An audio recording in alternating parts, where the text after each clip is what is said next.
আসসালামু আলাইকুম প্রিয় দর্শক, কেমন আছেন সবাই? আশা করি সকলে ভালো আছেন। আল্লাহর রহমতে আমিও ভালো আছি এবং সুস্থ আছি। আচ্ছা, রাস্তা নিয়ে বিরোধ বা প্রতিবেশীর সাথে রাস্তা নিয়ে বিরোধ, এটা কিন্তু বাংলাদেশের একটা কমন একটা ঝামেলার কেন্দ্রবিন্দু। দেখবেন রাস্তা নিয়ে ঝামেলা প্রত্যেকটা ফ্যামিলিতে লেগেই আছে।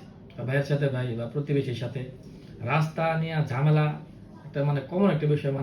প্রতিটা মানুষের জীবনেই এই রাস্তার যে সমস্যাটা, এটা খুবই একটা দুর্যোগের মতো কাজ করে। এমন একটা ঝামেলার একটা বিষয়, না কিছু করা যায় না সওয়া যায়।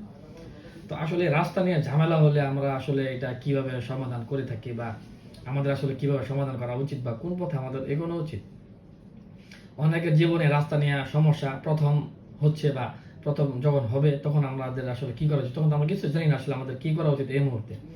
তখন আমাদের একটা ভুল একটা ডিসিশনের মাধ্যমে কিন্তু এই সংঘাতটা আরো অনেক বড় হয়ে যেতে পারে। তো এই সংঘাত কিভাবে ছোট করে আনা যায়, কিভাবে সমস্যা সমাধানের পথে আমরা এগোবো, সেই বিষয়ে আজকে আলোচনা করব।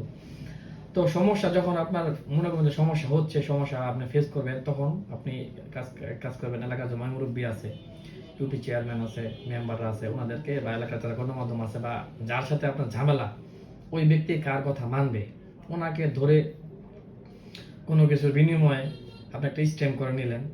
স্ট্যাম্প ছাড়া যদি আপনার সমস্যা সমাধান করেন, 2 দিন পরে এই সমস্যাটা কিন্তু আবার আসবে। তো 10 জনের ডাইকা নিয়ে এসে একটা সমস্যা যদি সমাধান করতে পারেন, সেক্ষেত্রে অবশ্যই স্ট্যাম্প করে একটা লিপিবদ্ধ করে রাখবেন, যেন পরবর্তীতে সমস্যাটা যদি কেউ করে, তখন যেন স্ট্যাম্পটার মাধ্যমে এটা আমরা শো করতে পারি, যেটা মীমাংসিত বিষয়, এটা যেন আর বিষয়টা না আগায়।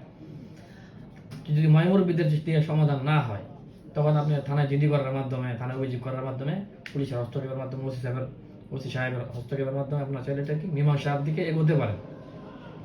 যদি এলাকার ময়মুরবিদের দিয়ে মীমাংসা হয়, বা থানার মাধ্যমে মীমাংসা হয়, অবশ্যই এটা লিপিবদ্ধ করে রাখবেন। স্ট্যাম্প মিনিমাম 300 টাকার স্ট্যাম্পের মাধ্যমে আপনারা লিখে, আর 8-10 জনের সাইন নিয়ে এটা আপনি কি সংরক্ষিত করে রাখবেন।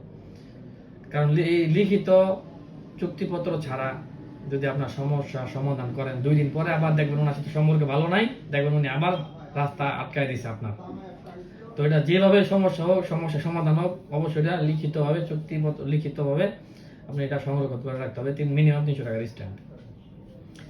যদি এটা তাও না হয়, তাহলে আপনার দেওয়ানি কার্যবিধির 145 ধারা অনুযায়ী, যেন আপনাদের দুই পক্ষের মধ্যে ঝগড়া বিবাদ না হয়, একটা জমিতে শান্তি শৃঙ্খলা বজায় থাকে, এই বিষয়ে আপনারা কোর্টে আবেদন করতে পারেন, আর্জি দাখিল করতে পারবেন।